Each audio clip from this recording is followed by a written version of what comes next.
Welcome to all of you.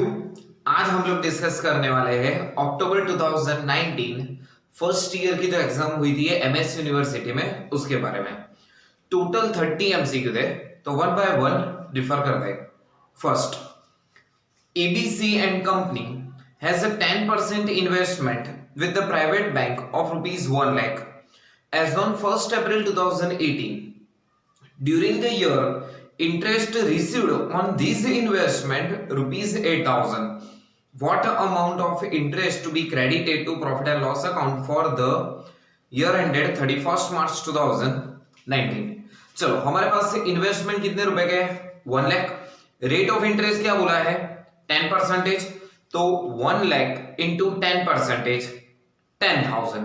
Simple सा question है, जितना भी हमारे पास इनकम होगा इंटरेस्ट का वो सारा हम प्रॉफिट एंड लॉस में क्रेडिट कर देंगे। बट सर यहाँ पे लिखा हुआ है कि 8,000 ही रिसीव्ड हुए, तो क्या फर्क पड़ता है? अकाउंट में अक्रूवल बेस पे हम ऐड करेंगे आउटस्टैंडिंग, दैट मींस अभी तक 2,000 रुपए मिलने बाकी है।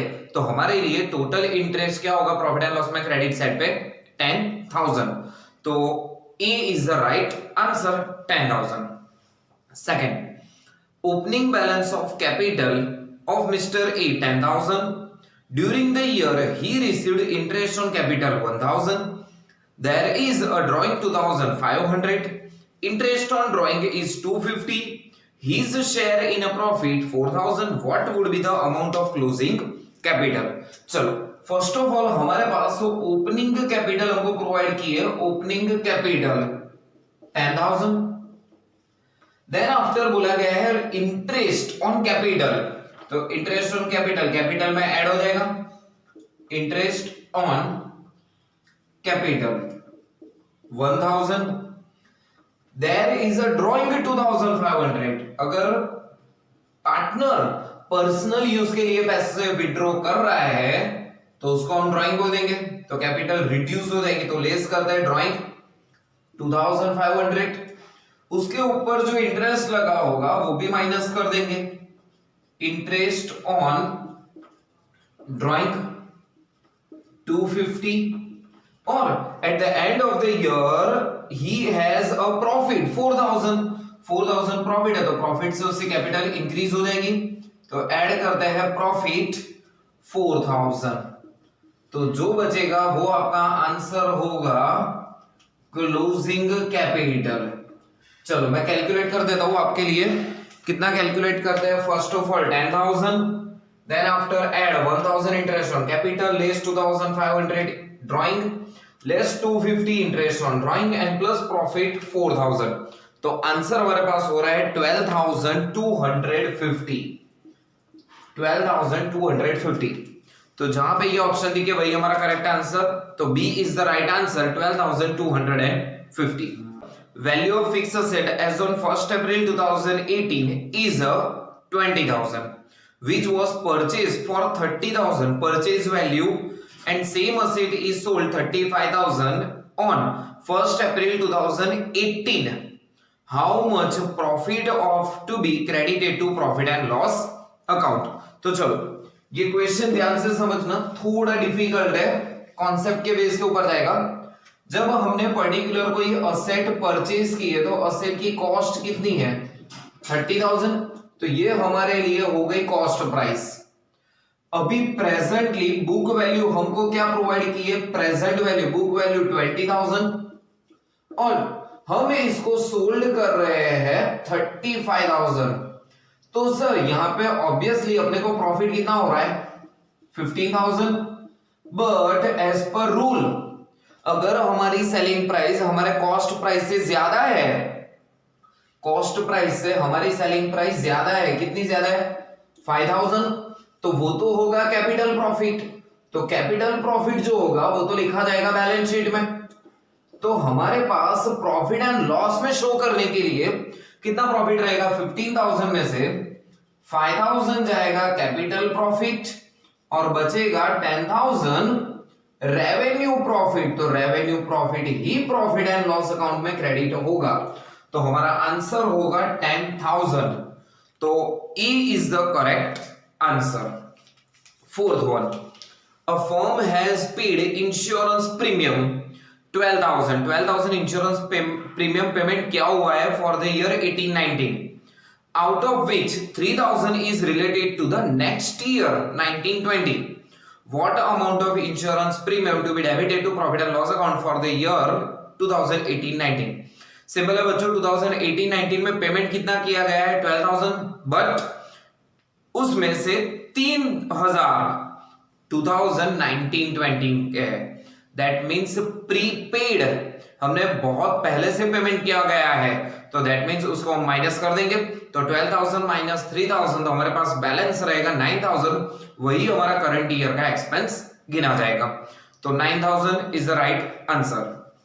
Fifth one, stock costing 20,000 at the end of the year, out of which 25% of goods its market value is decreased by 10% and 35% of goods its market value 6,500.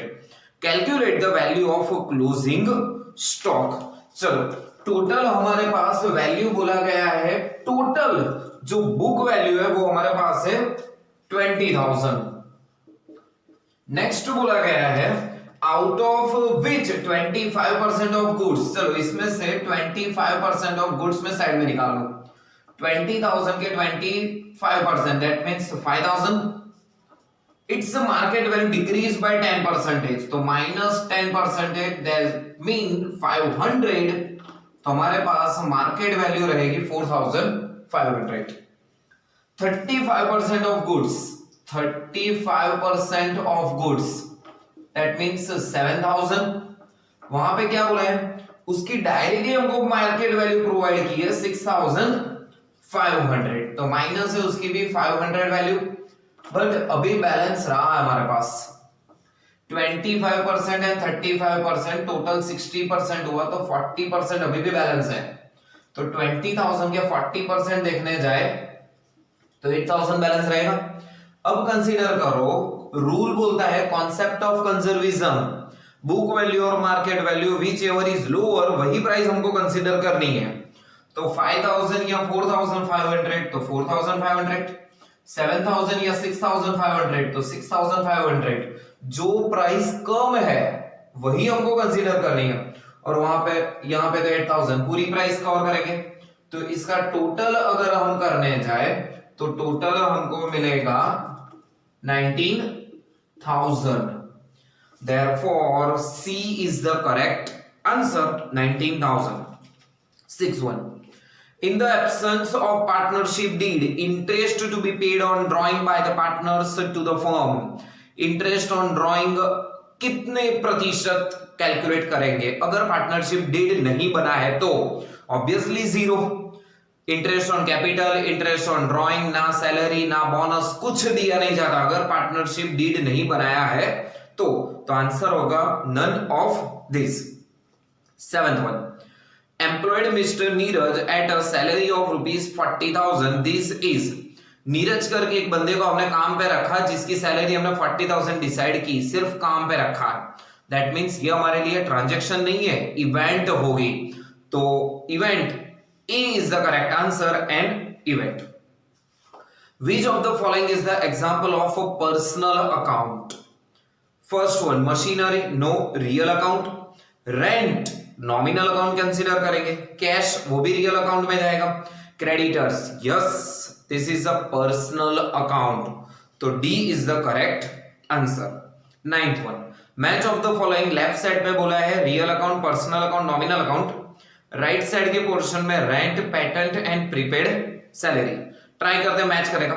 Real account, real accounts means जो भी asset होती है वही इसमें consider करेंगे, तो patent होगा, that means second number के साथ कनेक्ट हो रहा है। पर्सनल अकाउंट तो प्रीपेड सैलरी हो जाएगी, और नॉमिनल अकाउंट तो इसमें तो इनकम और एक्सपेंसेस आते हैं तो रेंट हो जाएगा। तो ऐसा ऑप्शन हमको कहां पे मिल रहा है, जहां पे रियल अकाउंट कनेक्ट कर रहा है पेटेंट के साथ, पर्सनल अकाउंट कनेक्ट कर रहा है प्रीपेड सैलरी के साथ, और नॉमिनल अकाउंट कनेक्ट कर रहा है रेंट के साथ, तो option A is the correct answer. 10th one, BSNL is the example of which account?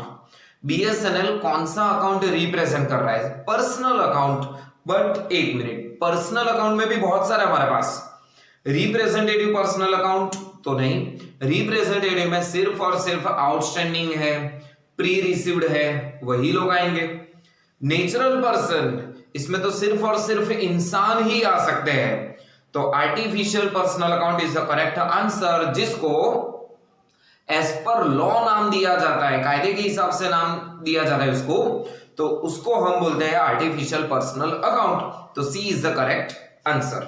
11th, which of the following statement is incorrect as per accounting equation approach? Accounting equation approach के हिसाब से कौन सा statement incorrect है, that means गलत है। Increasing capital will be credited, yes ये तो रूल है, अगर कैपिटल इंक्रीज हो रही है तो क्रेडिट होगा, तो ये तो सही है। Decrease in revenue, revenue decrease हो रही है तो विल बी डेबिटेड, यस ये भी सही है rule. Increase in liability will be debited, नहीं ये रॉन्ग है। Increase in liability will be credited is the correct answer, but हमको इनकरेक्ट पूछा है तो C is the right answer. Then after 12th, in a modern accounting which method of bookkeeping is used? modern accounting means अभी जो हम लोग use कर रहे हैं उसको क्या बोलते हैं, डबल एंट्री सिस्टम, तो B is the right answer. 13 number, when there is a purchase return blank is prepared by the buyer of goods, अगर मैंने गुड्स परचेज किया हुआ है और वो मैं रिटर्न कर रहा हूं तो उस टाइम पे मैं कौन सा वाउचर प्रिपेयर करूंगा परचेज रिटर्न में, ऑब्वियसली डेबिट नोट, तो C is the correct answer. 14th, in FIFO method old stock are issued blank and new stock are issued blank. FIFO means first in first out, जो business में पहले goods आया हुआ है उसको ही हम business में से पहले निकालेंगे, तो पहले आया है वही पहले निकालेंगे। तो क्वेश्चन है in FIFO method old stock are issue, जो पुराना स्टॉक है ना उसको पहले हम इश्यू करेंगे, तो first and new stock are issue afterward, therefore A is the correct answer, first and afterward. 15, any expenditure which increase the earning capacity of the business will be referred as, अगर हमारा expense कर रहे हैं और उसकी वजह से हमारी अर्निंग कैपेसिटी इंक्रीज हो रही है तो उसे हम बोलते हैं कैपिटल एक्सपेंडिचर। ये तो बेसिक रूल है कैपिटल एक्सपेंडिचर का, बट यहां पे अगर आपको ऐसा पूछे कि प्रॉफिट अर्निंग कैपेसिटी मेंटेन करने के लिए अगर आप कोई एक्सपेंस कर रहे हो तो उसको बोलेंगे रेवेन्यू एक्सपेंडिचर, बट यहां पे प्रॉफिट अर्निंग कैपेसिटी इंक्रीज की बात की है तो ऑब्वियसली कैपिटल एक्सपेंडिचर, तो C is the correct answer. 16th, Mr. X withdraw 300 per month at the beginning of each month. Mr. Y withdraw 600 per month at the end of each month. Rate of interest on drawing 10%. The interest on drawing is, चल पहले check कर लेते हैं कितना होता है amount, then after answer decide करते हैं। फर्स्ट वाला जो बंदा है mister X, every month 300 rupees withdraw कर रहा है, तो रेट ऑफ इंटरेस्ट है 10%। अगर at the starting of the month अगर वो विड्रॉ कर रहा है तो ऑब्वियसली 78 मंथ का कैलकुलेट करते हैं, तो 78 डिवाइडेड बाय 12, और जो मिस्टर वाई है वो एवरी मंथ 600 रुपीज विड्रॉ कर रहा है eight the rate of 10% into, but at the end of each month बोला है, तो हम कैलकुलेट करेंगे 66 मंथ का इंटरेस्ट, तो 66 डिवाइडेड बाय 12, तो आंसर क्या रहता है फाइंड आउट करते हैं। 300 into 10% therefore 30 into 78 divided by 12, तो 195। फर्स्ट वाले में आंसर 195 और second 600 into 10% therefore 60 and 66 month का कैलकुलेट करना है, तो 66 डिवाइडेड बाय 12, तो आंसर होगा 330 रुपीस। तो कहां पे मैच हो रहा है हमारा ये आंसर 195 एंड 330, तो C is the right answer 195 and 330, तो C is the correct answer. 17th, the manager is entitled to receive a commission 5% on net profit before charging such commission, before charging such commission बोला है, and net profit दिया है 1,05,000, तो directly उसके percentage calculate कर रहे हैं 5%, तो 1,05,000 इंटू 5%, तो 5,250, तो A is the correct answer. But question आपको ऐसा पूछा गया हो 5% on net profit after charging commission, तो आपका कैलकुलेशन कुछ अलग होगा। 105 अगर आप अर्निंग कर रहे हो तो 5 रुपीज कमीशन पेमेंट करोगे, बट आप 1,05,000 अर्निंग कर रहे हो नेट प्रॉफिट, तो आपको कमीशन कितना पेमेंट करना रहेगा? 5,000। बट ये कब? जब आपको आफ्टर चार्जिंग कमीशन बोले तब ये फॉर्मूला यूज करनी रहेगी, बट यहां पे बोला है बिफोर, तो हमारा आंसर होगा 5,250। 18th, wages paid ₹5,000 on purchase of furniture. हमने फर्नीचर परचेज किया हुआ है और उसके पीछे मैंने 5,000 का वेजेस पेमेंट किया, तो ऑब्वियसली फर्नीचर की वैल्यू में ऐड हो जाएगा, तो ऐसा तो आंसर कहीं पे दिख नहीं रहा है, तो D, none of this. 19th, machinery costing 2 lakh purchase on 1 April 2017 for which installation charges 10,000। Additional machinery costing 61,000 purchase on 1st July 2017. Calculate the amount of depreciation at the rate of 15% for the year ended 31st March 2018. चलो हमारे पास यहाँ पे दो अलग अलग assets हैं। First वाली जो असेट मैंने परचेज की है वो डेट है 1 April 2017। उस दिन हमने 2 लाख की एक मशीनरी परचेज की है, बट इंस्टॉलेशन चार्जेस भी है 10,000, तो 2,10,000 हो गई उसकी वैल्यू, और रेट ऑफ डेप्रिसिएशन है 15%। बाद में कैलकुलेट कर दे। और सेकंड, दूसरी भी मैंने असेट परचेज की है जिसकी डेट है 1 जुलाई 2017 और वो परचेज कॉस्ट है 61,000, तो 15%। चलो डेप्रिसिएशन कैलकुलेट कर रहे हैं।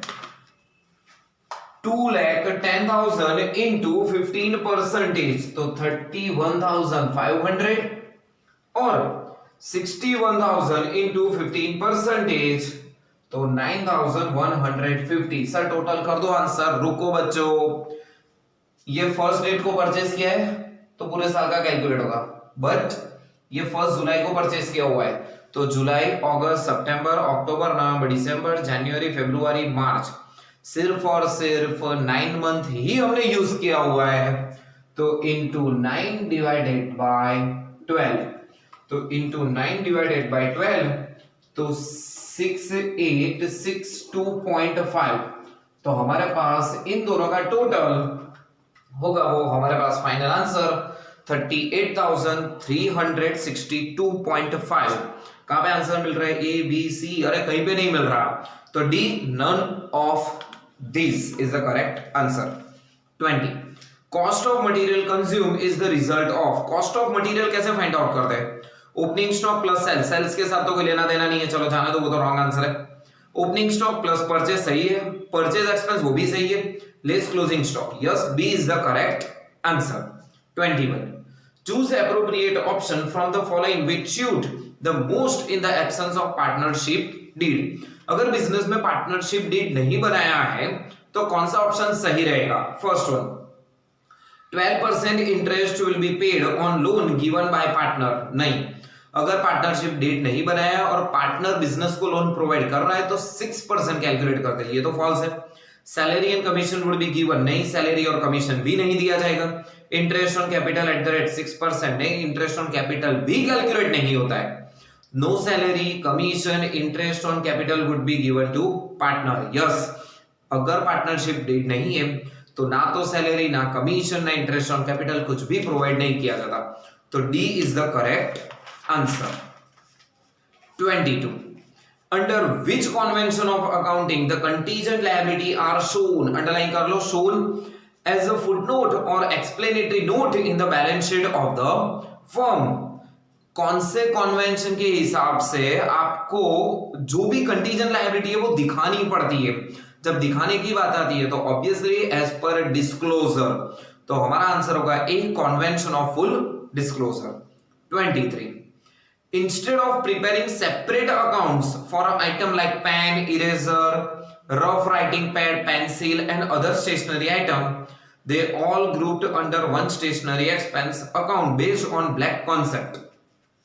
हमने पेंसिल परचेज किया तो पेंसिल अकाउंट डेबिट नहीं लिखते, इरेजर परचेज किया तो इरेजर नहीं लिखते, उन सबका टोटल करके सीधा स्टेशनरी एक्सपेंस लिख देते हैं एज पर मटीरियलिटी कॉन्सेप्ट। क्यों? क्योंकि उसकी वैल्यू कम है और सेम ग्रुप में कंबाइन करके लिख देते हैं एज पर मटीरियलिटी कॉन्सेप्ट। तो आंसर होगा C. Then after 24th, based on blank concept or convention, no accounting entry is made in the books of accounts for the advantage of having a team of sincere, honest, hardworking and efficient employee with the firm। अगर मेरा कोई business है, मेरे firm के जो भी employ वो honest है, सिंसियर है, बहुत अच्छी टीम है जिसकी वजह से मेरा बिजनेस टॉप पे जा रहा है, फिर भी मैं वो सारी जो भी उन लोगों में एबिलिटी है उनको मैं शो नहीं करता बुक्स ऑफ अकाउंट में। क्यों? क्योंकि उसको मैं मनी में ट्रांसफर नहीं कर पा रहा। That for money measurement concept. B is the correct answer. 25th, based on blank concept, outstanding salary is shown while finalizing the account even though the salary is not yet paid। अगर मेरे को salary payment करना बाकी है किसी को, फिर भी हम कंसीडर करते हैं उसको एज पर एक्रूअल कॉन्सेप्ट, या तो दूसरा बोल सकते हैं मर्केंटाइल कॉन्सेप्ट। तो एक्रूअल हमारा आंसर होगा, therefore A is the right answer. 26, all expense incurred before commencement of business will be treated as। मैं बिजनेस स्टार्ट कर रहा हूं उससे पहले मैंने जो भी खर्चा किया होगा उसको हम क्या बोलते हैं? Capital expenditure. तो हमारा आंसर होगा सी। 27, find out which of the following statements is और आर करेक्ट। नीचे जो दो स्टेटमेंट दिए हैं उसमें से करेक्ट वाला स्टेटमेंट कौन सा है वही सिर्फ डिसाइड करना है।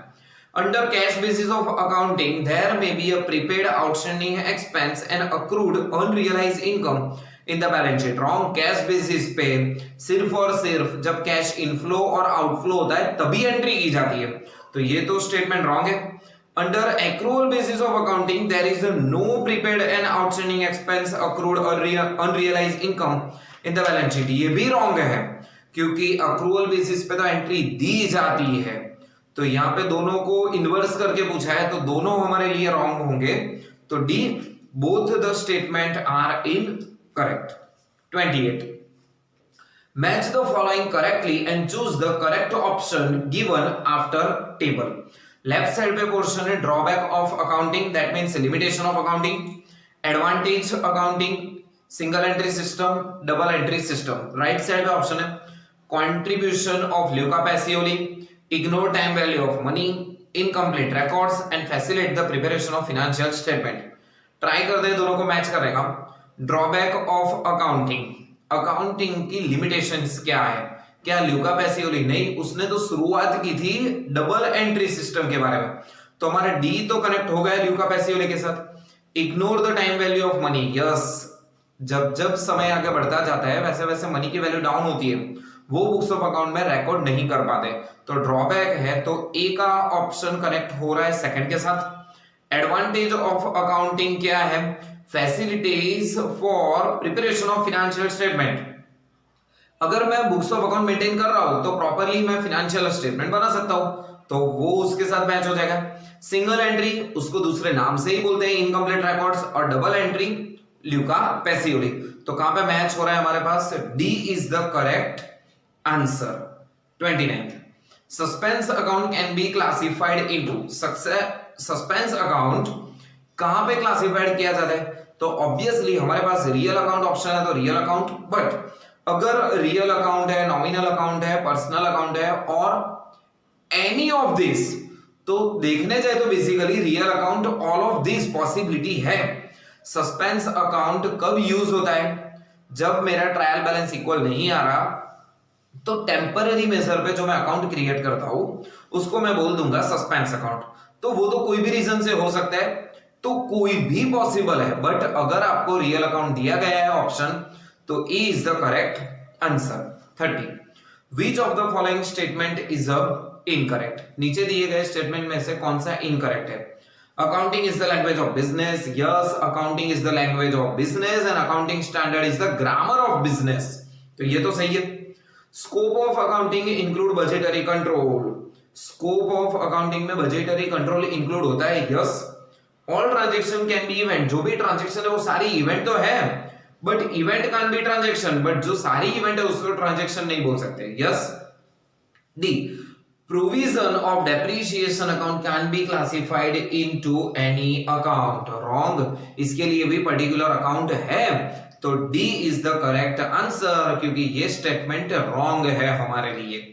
तो ये थे हमारे पूरे 30 एमसीक्यू अक्टूबर 2019 के रिलेटेड पेपर्स के लिए। इसके रिलेटेड ये जो 30 एमसीक्यू है, इसके रिलेटेड कोई भी डाउट है तो नीचे कमेंट सेक्शन में आप शो कर सकते हो। तब तक आप लोगों को ऑल द बेस्ट।